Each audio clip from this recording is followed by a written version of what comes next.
문재인 대통령이 경제부처를 중심으로 대규모 차관급 인사를 단행했습니다. 동국대 총장 임기 만료를 2달여 앞두고 이사장 자광 스님이 차기 총장을 학내 인사 중에서 선출하겠다는 입장을 밝혔습니다. 대입 정시 모집을 앞두고 열린 입학 박람회에서 조계종 종립대학 동국대가 수험생과 학부모들의 주목을 받았습니다. 세계 기록문화유산인 합천 해인사 대장경판에 과학적 기록과 연구를 위한 학술대회가 열렸습니다. BBS 뉴스 연중기획 보도 불자열전 우리 시대의 불자들. 오늘은 고려 전통 사경의 맥을 잇고 있는 태화 이순자 작가를 소개합니다.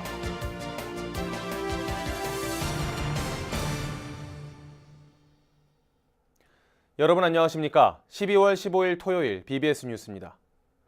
문재인 대통령이 경제부처를 중심으로 대규모 차관급 인사를 단행했습니다. 집권 3년차를 앞두고 분위기를 쇄신하는 동시에 현 정부 최대 난제인 경제 문제 해결에 집중하겠다는 의지로 보입니다. 김호준 기자가 보도합니다. 이번 대규모 차관급 인사는 문재인 대통령의 고민을 숨김없이 드러냈습니다. 기획재정부 1, 2차관과 중소벤처기업부, 국토교통부 등 경제부처의 정책 실무를 도맡는 차관급을 대대적으로 물갈이해 부진을 면하지 못하는 경제정책에서 속도와 성과를 올리려는 뜻이 담긴 것으로 풀이됩니다. 경기 침체로 민심이 악화되는 상황에서 문 대통령의 국정 지지율도 취임 후 최저치로 떨어지는 원인이 경제 민생 문제 해결의 부족 탓이라는 해석이 나오기 때문입니다. 이호승과 문미옥, 차용환 등 청와대에서 손발을 맞춰온 참모들을 각 부서에 내려보내 청와대가 주도하는 개혁 정책을 차질 없이 이행하는 데 중점을 뒀습니다. 한마디로 대통령의 뜻을 그대로 구현해달라는 겁니다. 이런 가운데 이번 인사에서 가장 눈에 띄는 인물은 김용삼 문화체육관광부 1차관입니다. 고졸 출신으로 문화체육관광부 주요 보직을 역임하며 차관 자리까지 오른 입지전적의 인물입니다. 박근혜 정부 당시 문화예술계 블랙리스트를 실행하지 않았다는 괘씸죄로 종무실장 자리에서 물러난 적도 있습니다.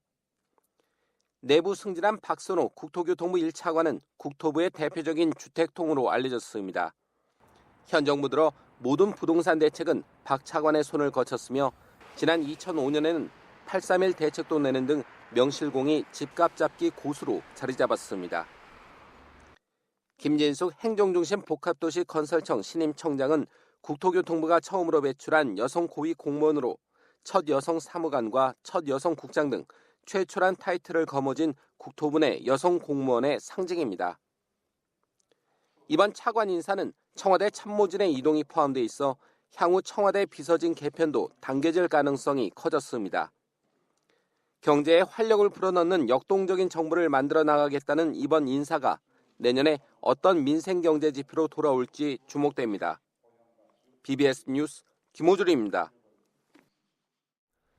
정부가 국민연금에 기초연금을 결합해 연금소득을 보장하는 방향의 국민연금 개편안을 발표했습니다. 보건복지부는 제4차 국민연금 종합운영계획안을 통해 현행을 유지하면서 기초연금을 인상하거나 보험료율과 소득대체율을 모두 올려 노후소득을 높이는 등의 4개 방안을 제시했습니다.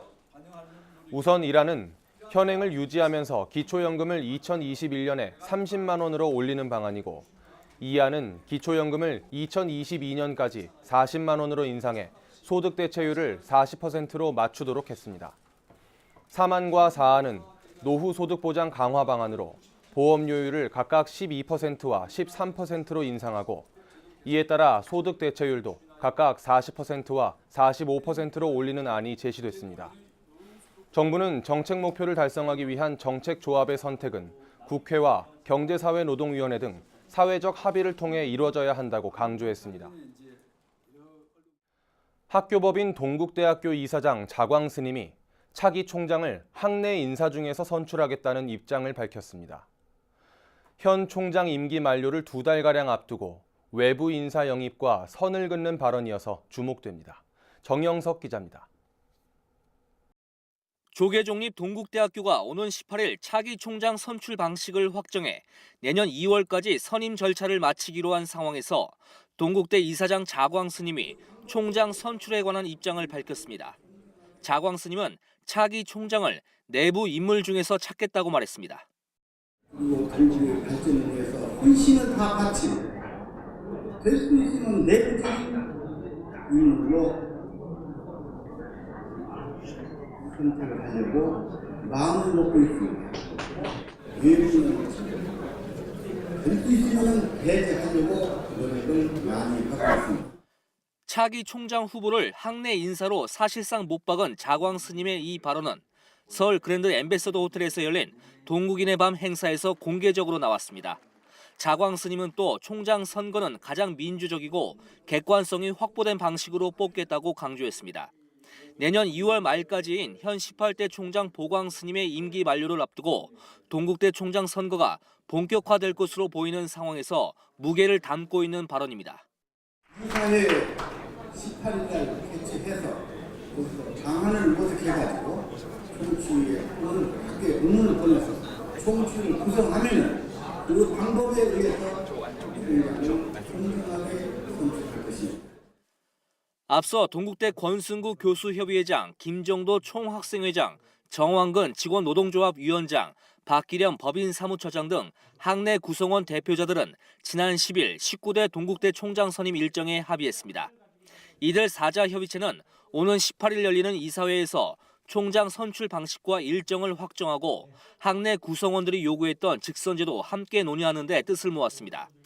내년 1월 말까지 최종 후보자를 추천해서 늦어도 2월 초엔 19대 총장을 선임한다는 계획입니다.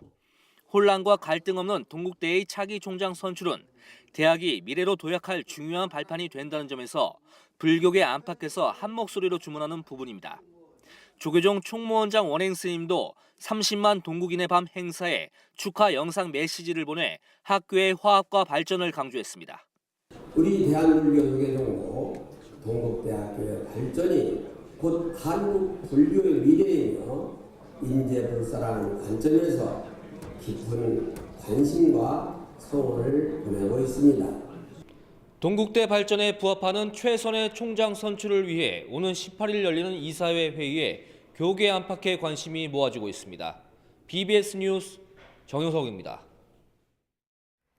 조계종 교육원장 현흥 스님은 부처님 가르침을 시대상이 반영되는 언어로 나타나도록 해야 한다고 말했습니다.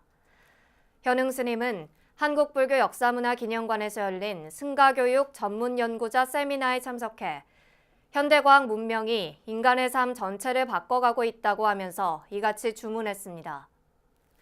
한국불교의 좌표와 나아갈 방향을 주제로 열린 세미나에서 현흥 스님은 오늘날의 불교는 본질적 가치가 변하지 않지만 급변하는 사회에 대응해야 할 과제를 떠안고 있다고 진단했습니다. 세계 기록문화유산인 합천 해인사 대장경판의 과학적 기록과 연구를 위한 학술대회가 열렸습니다. 법보종찰 해인사는 불교문화재 연구소와 함께 국립고궁박물관 강당에서 합천 해인사 대장경판 정밀 과학적 기록화를 위한 분야별 과제를 주제로 학술대회를 열어 각 분야별 중장기적 계획을 논의했습니다. 학술대회에서는 오용섭 인천대 교수가 합천 해인사 대장경판의 과학적 기록화를 위한 과제를, 신은재 동아대 교수가 해인사 대장경판 역사 기록화의 필요성과 방안을 주제로 발표하는 등 다양한 분야의 연구 결과를 발표했습니다. 대입정시 모집을 앞두고 대학들의 입시 정보를 한자리에서 만날 수 있는 입학 박람회가 열려 동국대 등 불교 종립대학들도 우수 신입생 확보에 나섰습니다. 동국대는 청년 창업을 선도하고 국내 최고 수준의 국제화 시스템을 갖춘 대학이라는 점을 부각시켜 수험생과 학부모의 눈길을 사로잡았습니다. 현장에 연현철 기자가 다녀왔습니다. 서울 강남 코엑스에 수능 시험을 치른 수험생들과 학부모들의 발길이 꾸준히 이어집니다. 전국 대학의 입시 정보를 한자리에서 확인할 수 있는 대입 정보 박람회. 수험생들은 줄을 선 채 각 대학의 직원, 입학사정관들과 마주 앉아 1대1로 입학 상담을 받습니다. 자신의 점수로 어떤 대학, 무슨 과를 지원해야 할지 수험생들은 입시 자료를 살펴보고 정시 전형부터 전공, 장학금 혜택까지 꼼꼼히 살펴봅니다. 이달 말 정시 모집 원서 접수를 앞두고 우수한 신입생들을 유치하기 위한 각 대학들의 경쟁도 치열합니다. 동국대 등 불교 종립대학들도 부스를 마련해 수험생들과 학부모들을 상대로 입학 정보를 소개하고 맞춤형 상담에도 적극 나섰습니다. 동국대는 청년 창업을 선도하는 대학 문화와 세계 각 대학과의 교류를 통한 국내 최고 수준의 국제화 시스템 등을 장점으로 내세웠습니다. 경찰청장을 다수 배출해 최고 수준의 경쟁력을 자랑하는 경찰행정학부 등 특성화된 학과들도 수험생과 학부모들의 관심을 사로잡았습니다. 불교 정신을 바탕으로 미래 인재 육성을 위해서 다양한 학사 제도를 운영하고 있습니다. 특히 캠퍼스 간 전과 제도를 비롯해서 캠퍼스 간 복수 전공 제도, 그리고 학과 내에서의 전과 제도를 이용해서 학생들의 다양한 학습권을 보장하고 있습니다. 대한불교 천태종이 운영하는 금강대학교도 박람회에 참여해 신입생 맞이에 나섰습니다. 금강대는 글로벌 융합형 혁신인재 양성을 위한 다양한 전공제들을 소개하는 등 작지만 강한 대학의 이미지를 부각시키는 데 주력했습니다. 구성원들하고 그다음에 학생들하고 다 진짜 십시일반 노력해서 진짜 우리 학교가 진짜 외국으로 해외 유학 갈 수 있는 특성화 대학으로서 많이 노력을 하려고 하고 있고, 그다음에 학교 자체적으로도 지금 컨설팅단을 지금 꾸려서 이 분위기를 개선하기 위해서 많은 노력을 하고 있고. 수험생과 학부모들은 대학 박람회를 통해 보다 현실적이고 구체적인 입시 전략을 세울 수 있게 됐다고 만족감을 드러냈습니다. 이번에 수능이 국어가 너무 어려워가지고 좀 변수가 많았는데 그래도 여기 상담 받으면서 많이 제 성적이 어떻게 맞춰지고 있는 거에 대해서 잘 알아볼 수 있어서 도움되었던 것 같습니다. 1등급 받았어요, 국어를. 그래서 생각보다 잘 봐서 조금 안심은 하는데 좀 어디를 가야 될까. 그래서 또 여전히 고민이 많네요. 글쎄 말이에요, 와보니까 줄이 많이 서 있네요. 그래서 한참 기다려야 될 것 같아요. 정시 합격을 위한 수험생들의 경쟁이 본격 시작된 가운데 불교 종립대학들의 우수 인재 유치 노력도 속도를 내고 있습니다. 서울 코엑스에서 BBS 뉴스 연현철입니다. 불교계 공익 미디어 BBS 불교 방송은 지난 1년간 라디오 공인 청취율을 3배가량 높이고 TV 가시청 권역을 사실상 전국으로 확대했습니다.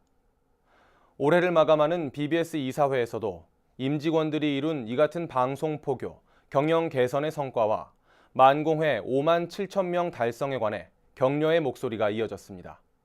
이현구 기자가 전합니다. 재단법인 불교방송이 제104차 이사회를 열어 BBS와 재단 사무국의 새해 계획 등을 살펴보며 한 해를 결산했습니다. 이사장 종화스님은 지난 1년간 BBS 임직원들이 한마음으로 노력해 만공회 불사 등 여러 분야에서 괄목할 성과를 거뒀다고 격려했습니다. 오히려 만공회가 우리 불교 방송국을 이끌어 나갈 수 있는 그런 여력을 형성했다는 것도 이 기회를 통해서 한 말씀 하고자 합니다. 아무쪼록 새해에도 이와 같은 좋은 분위기로 불교 방송국이 발전되기를 기원합니다. 이사회는 BBS가 글로벌 미디어의 도약을 위해 진행하고 있는 시청취율과 방송 권역의 획기적인 개선, 만공회와 미디어센터 건립 불사의 진행 상황을 공유하며 점검했습니다. 무엇보다 최근 160만 가구를 추가하며 가시청 권역을 사실상 전국으로 넓힌 TV 플랫폼 송출 확대, 그리고 BBS 라디오 청취율이 1년 사이 3배 가까이 높아지고 국내 라디오 전체 프로그램 100위권에 16개를 진입시킨 한국 리서치 조사 결과 보고 등에 높은 관심을 나타냈습니다.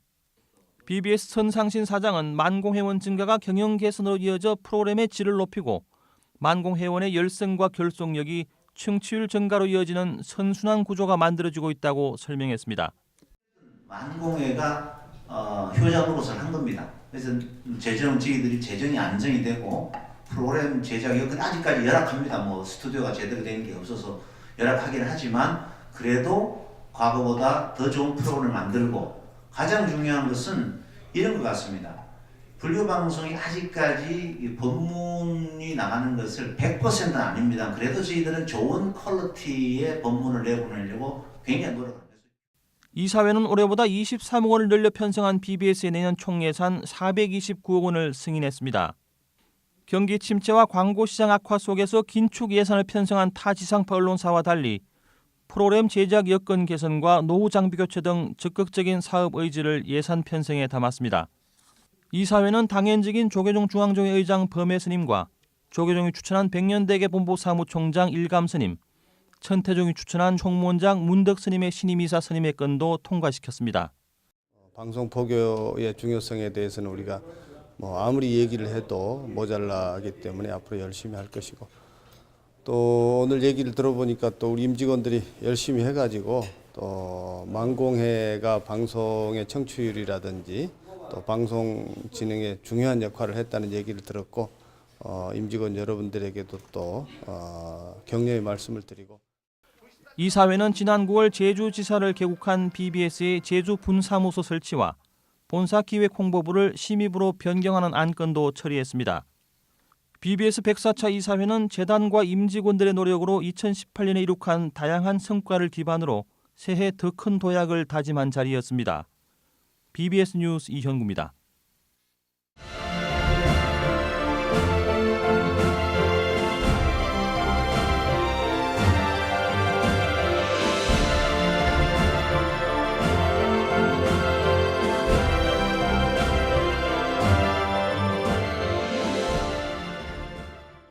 다음은 BBS 뉴스가 마련한 연중기획보도 불자열전, 우리 시대의 불자들 순서입니다.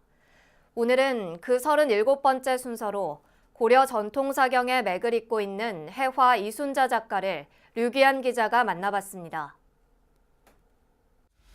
경전 글귀를 한자 한자 옮겨 적는 사경은 세월을 넘어 전승되고 있는 불교 예술이자 수행법입니다.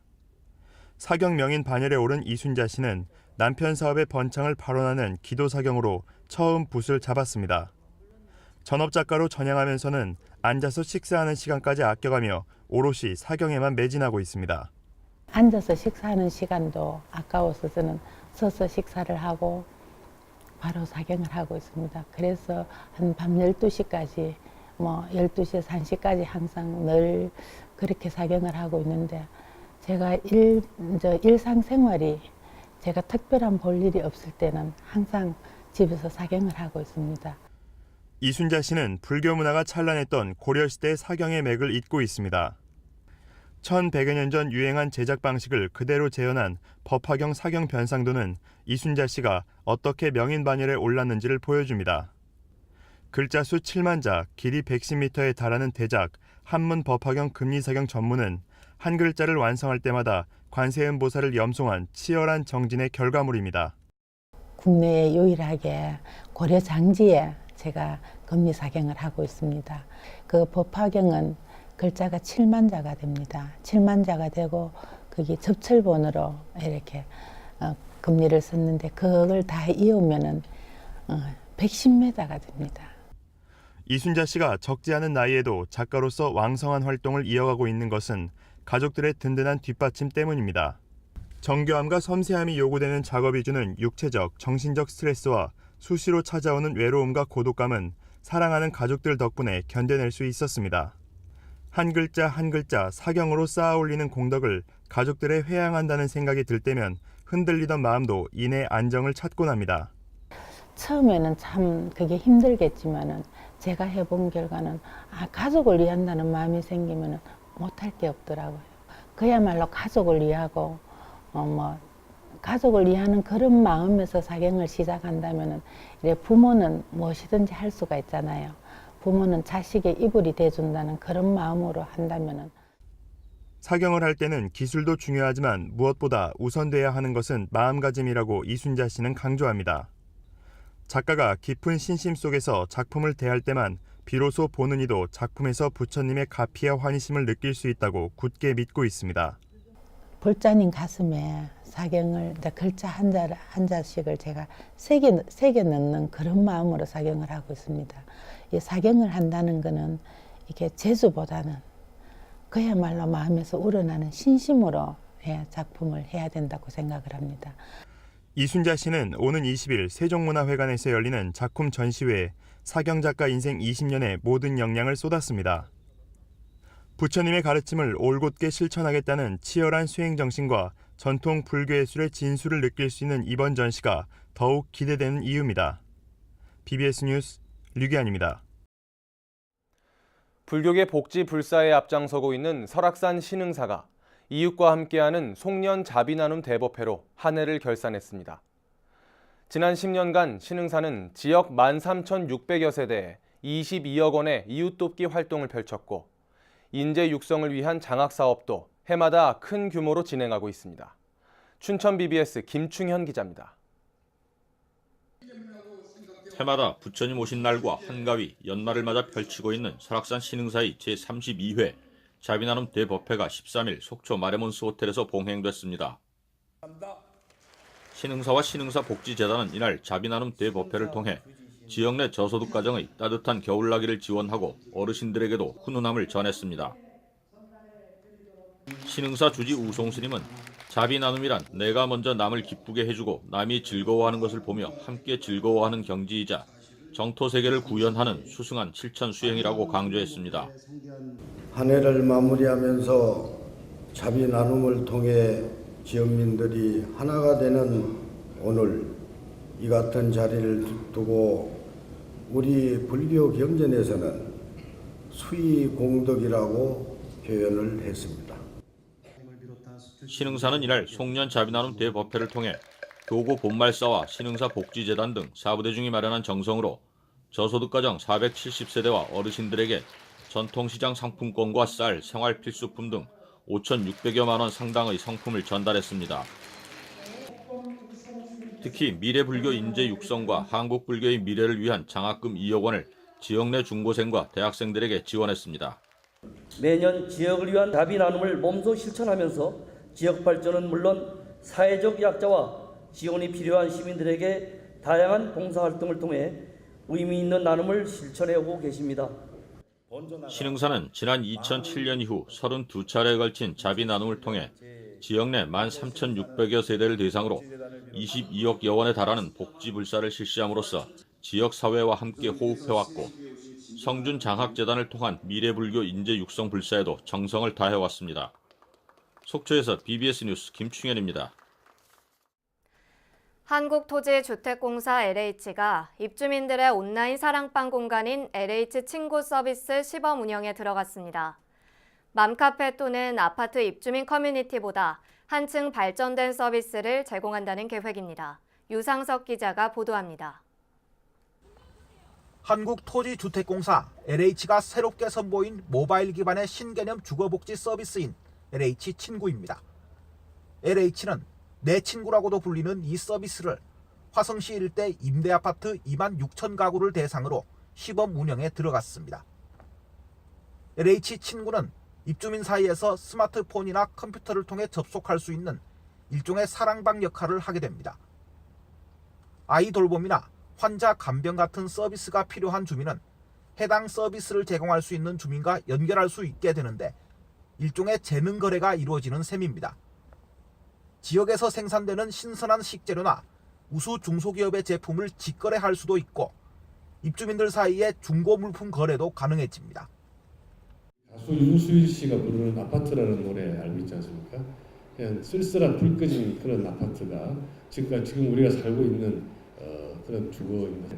이렇게 하기보다는 우리가 정말 비록 아파트라는 데서 살고 있지만 한 옛날에 우리 마을에서 한 동네에서 살았던 것처럼 그렇게 이웃 간에 따뜻한 정이 오가는 그래서 서로 상부상조할 수 있는 그런 세상을 만들어보자 하는 취지에서 신도시 아파트 단지에는 이미 맘카페나 아파트 입주민 커뮤니티처럼 비슷한 역할을 하는 인터넷 사이트가 개설된 경우가 많습니다. 하지만 LH 측은 LH 친구가 입주민들에게 더 큰 도움이 될 것으로 확신했습니다. 관리 주체와 직접 소통이 가능하고 활동 실적에 따라 포인트가 지급되기 때문입니다. 관리 주체와 입주민들 간에 좀 더 부드럽게 소통할 수 있는 그런 장치가 마련된 것으로 생각합니다. 이 플랫폼을 통해서 발생하는 이익은 전부 다 포인트로 적립을 해서 LH의 임대료나 관리비로 낼 수 있도록 하는 그런 서비스가 있기 때문에 LH 친구 서비스를 체험한 입주민들도 기존의 맘카페나 입주민 커뮤니티보다 만족한다는 반응입니다. 단지나 입주민들 간에 이루어지는 거기 때문에 익명성이 보장이 되어 있기 때문에 믿을 수 있다라는 거. 가입하면서 무조건 계약자나 계약자 가족들만 가입이 되잖아요. 그렇다 보니까 서로 믿을 수 있다라는 점이 가장 좋았던 것 같아요. LH는 시범 운영 기간을 거친 뒤 전국의 100만 가구 임대아파트 전체를 대상으로 서비스를 확대할 계획입니다. BBS 뉴스 유상석입니다. 동국대에 익명의 기부자가 찾아와 장학금 2억 원을 전하고 돌아간 사실이 훈훈함을 전해주고 있습니다. 자신을 독실한 불자라고만 밝힌 이 기부자는 지난 2009년에 3억 원, 지난해 2억 원의 장학금을 동국대에 전했다고 하는데요. 19대 총장 선임 절차를 시작한 동국대가 오는 18일 이사회에서 총장 선출 방안과 일정을 확정한다고 합니다. 불교계 대표적인 종립학교인 동국대가 화합과 상생의 부처님 가르침 속에서 총장 선출 절차를 원만히 진행하는 것이 곧 익명의 기부자 같은 소리내지 않는 불자들의 한결같은 바람이 아닐까 생각합니다. 이상으로 12월 15일 토요일 BBS 뉴스를 마칩니다. 시청해주신 여러분 고맙습니다.